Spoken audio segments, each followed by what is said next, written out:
Orang yang lagi tergila-gila sama dunia dan cita-cita itu nggak bisa dinasehati. Saya merasa di sini saya sudah rajin sholat jamaah. Iya, sholat jamaahnya sudah sendiri, sholatnya sudah sendiri. Apa masih ikut-ikutan? Kalau masih ikut-ikutan, jangan pergi dulu dari kampung itu. Apabila orang-orang soleh yang justru mencintaimu, fa'lam anna fika sirrun, maka ketahuilah bahwa di dalam dirimu ada rahasia khusus.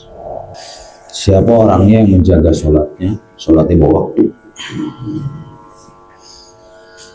Dan ini tidak bisa kita lakukan kecuali berada di lingkungan yang sholat lima waktu juga. Kalau anak istri kita rupanya suka tahawun, suka nunda-nunda, maka nanti anaknya pun suka nunda-nunda. Lingkungan itu bisa tetangga, bisa keluarga. Lingkungan baik atau lingkungan buruk itu bisa keluarga atau bisa tetangga. Tetangganya pada nggak sholat, ya lama-lama kita ngikut-ikutan pasti. Atau keluarganya tahawun, suka nyanyain sholat, maka kitanya juga pasti akan seperti itu. Apalagi anak-anak seumuran kita itu butuh support, butuh dukungan dari lingkungan, butuh diarahin, butuh dibimbing. Kalau sampai kita menjadi orang tua kok nggak membimbing anak, anak main HP dibiarin, anak nggak sholat dibiarin, meskipun anak itu naluri dan nuraninya baik, aslinya anak tuh rajin, cuman karena kurang dukungan dari kita sebagai orang tuanya, maka lama-kelamaan anak pun menjadi tahawun, gitu ya. Nah, kalau kita berada di lingkungan yang rajin sholat jamaah, maka semales-malesnya kita dipaksa-paksa pun sholat jamaah. Gak usah jamaah lah, sholat lima waktu. Semales-malesnya kita, semales-malesnya, maka dipaksain, nah sholat lah. Salah satu ciri orang beriman tuh kalau nggak sholat nggak enak hati, gitu.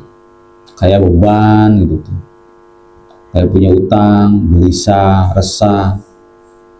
Jam 2:30 kalau belum sholat dulu tuh gimana ini, nggak enakan banget.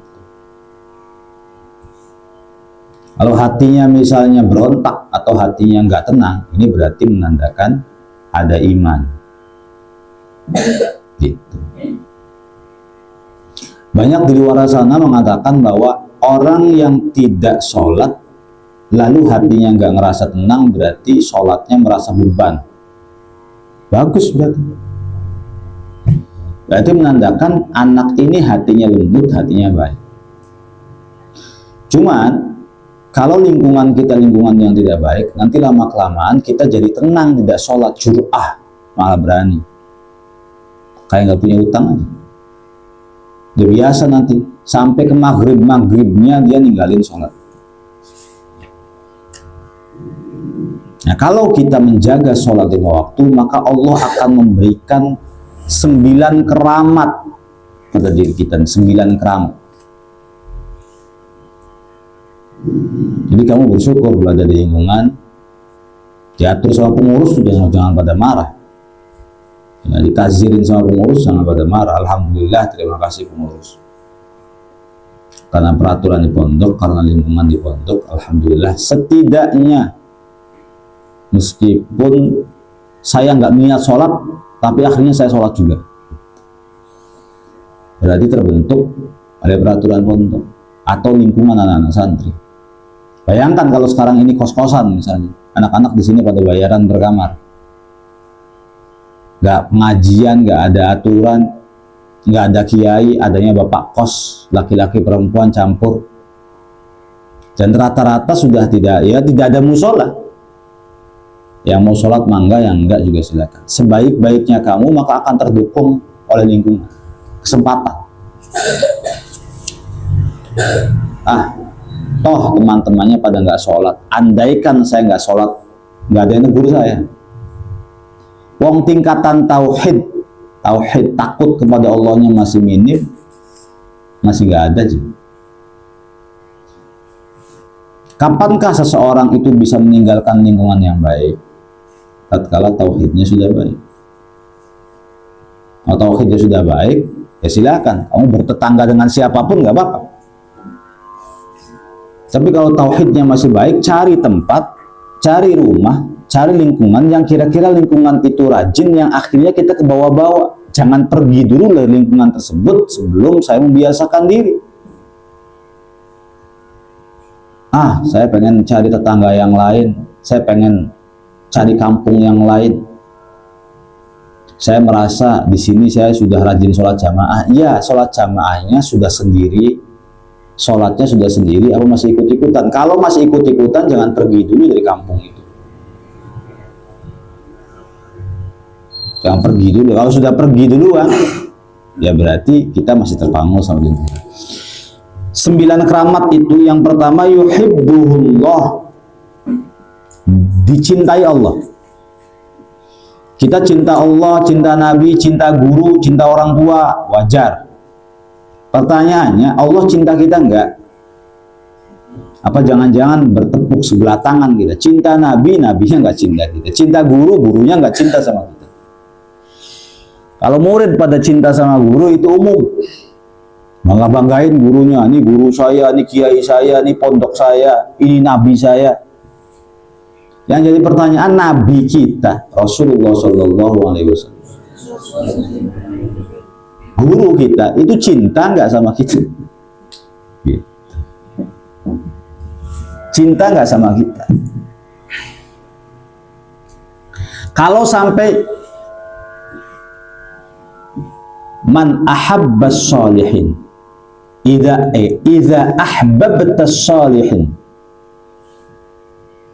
kalau misalnya kamu mencintai orang soleh, fa'lam anna fika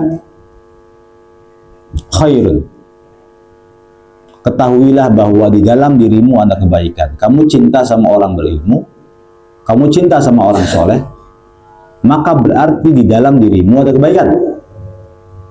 Tetapi idza ahabbaka sholihun, apabila orang-orang soleh yang justru mencintaimu, fa'lam anna fika sirrun, maka ketahuilah bahwa di dalam dirimu ada rahasia khusus. Nih, kita cinta orang soleh, berarti kita orang baik. Ngerti ya? Kita cinta sama orang soleh, berarti kita orang baik. Tapi kalau orang soleh itu kok mencintai kita, berarti di dalam diri kita ada rahasia khusus. Ngerti ya? Jadi kalau kita cinta Allah, cinta Nabi, cinta guru, cinta orang-orang soleh, suka melihat cerita-cerita Imam Syafi'i, berarti kita orang baik. Tapi pertanyaannya, bisa nggak sampai mereka itu mencintai kita? Itu tahapan khusus itu. Maka andaikan kita menjaga sholat 5 waktu, maka keutamaan yang akan kita dapatkan pertama kali adalah yuhibbullah, dicintai oleh wa yakuna badanuhu shahihan. Yang kedua, insya Allah badannya menjadi sehat, ay bila uyubin, tanpa adanya penyakit.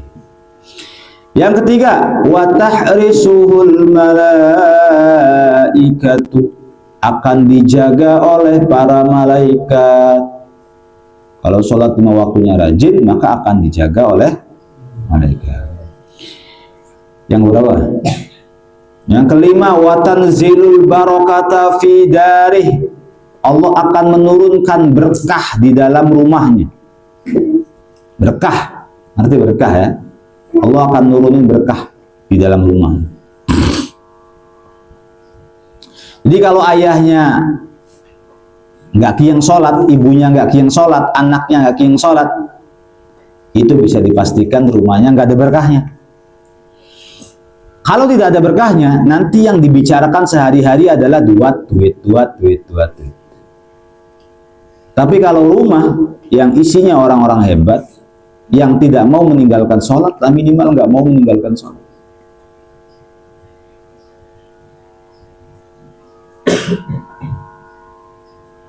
maka akan ada keberkahan. Kalau ada keberkahan, maka nggak kiangan. Ada orang mau keluar negeri, negaranya negara sekuler, mending di Indonesia rajin sholat 5 waktu, ada musola, ada masjid masih adzan gitu. Insya Allah saya di luar negeri rajin adzan, rajin sholat, saya nggak bakal ninggalin. Jangan pede dulu. Nanti kalau sampai luar negeri, nanti lama kelamaan jadi nggak sholat. Yang berangkat 2 orang, tadinya deket dua-duanya gitu. Oh, sarungannya rajin, bertanya agamanya juga rajin. Dari dua-dua loh.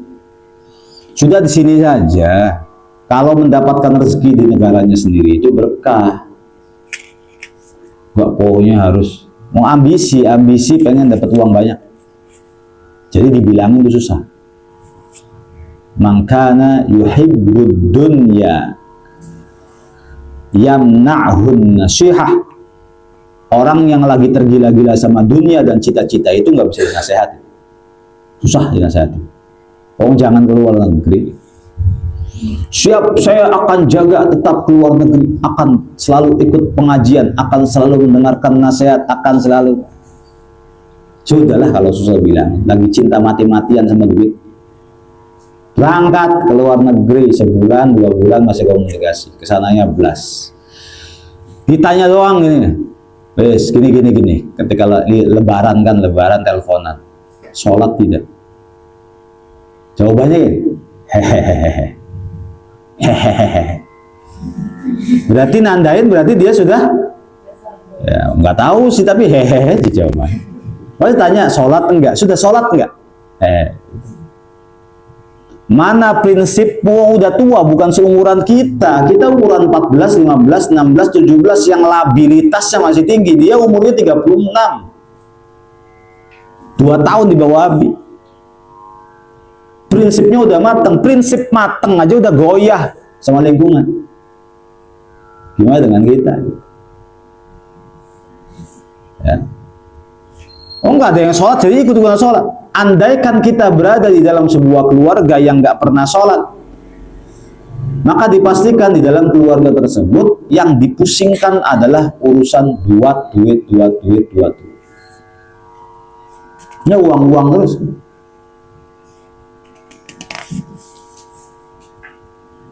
Jadi Asy-Syaikh Az-Zarkashi dulu itu pernah nitipin anaknya ngaji ke Imam Malik. Lalu ayahnya itu melakukan peperangan. Pas melakukan peperangan di lehernya hampir patah karena kebacok. Koma ayahnya, Az-Zarkashinya koma. Lalu malaikat azab dan malaikat rahmat mulai rebutan. Mati hidup. Orang kalau koma itu antara hidup dan mati. Tahu koma kan? Koma itu ya berasal daripada al-komah. Hidup mati hidup. Logikanya orang lehernya kalau udah setengah itu mati. Yang bakalan mati itu nih, kalau misalnya hal-hal yang terkait dengan 1, kelamin, 2, jantung, 3, leher, 4, kepala, otak dan sebagainya. Ini kalau tersentuh sedikit saja hati-hati. Makanya kalau kamu jatuh kemudian kepalanya itu ke bawah, harus segera dibawa ke IGD itu. Kalau jatuh ke atas nyungsep matanya betem apa, sudahlah biarin. Bukan biarin, perhatiin, tapi jangan teman-teman sedih. Tapi kalau ada orang jatuh cepet bawah begini nih, ini tempatnya kepala, sedikit saja lengah. Leher kalau udah separuh gimana, masih bisa hidup juga susah.